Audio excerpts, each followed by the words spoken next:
Quand les soldats eurent crucifié Jésus, ils prirent ses habits. Ils en firent 4 parts, une pour chaque soldat. Ils prirent aussi la tunique. C'était une tunique sans couture, tissée tout d'une pièce, de haut en bas.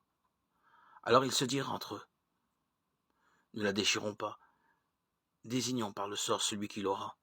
Ainsi s'accomplissait la parole de l'Écriture. Ils se sont partagés mes habits, ils ont tiré au sort mon vêtement. C'est bien ce que firent les soldats. Jean 19, 23, 24. Ils ont donc fait cela, c'était écrit. Tragiquement, ils accomplissaient les Écritures. Nu, mon Seigneur, vous êtes entré dans ce monde, et nu, vous en sortez. Job 1, 21.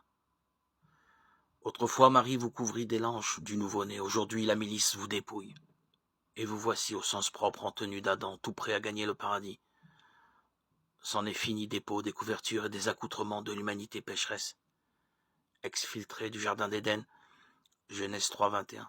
Fini le temps des cachettes et des dérobades devant le Créateur, Genèse 3, 10. Voici l'homme limpide en sa transparente nudité.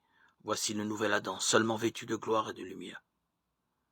Ô Jésus, comme votre nudité nous couvre, nous autres pauvres pécheurs, nous nous sommes abrités sous le grand dais de votre tunique. Tunique sans couture, que nul ne parviendra à déchirer, qu'aucun schisme n'altère.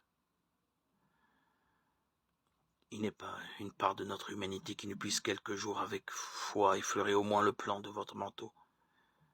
Et cela suffira à sa guérison.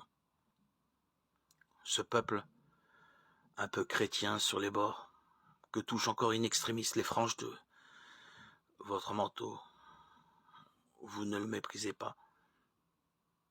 Laissez-nous comme Élisée, ayant par notre baptême reçu une part de l'esprit, ramasser votre manteau pour en frapper le Jourdain de la mort.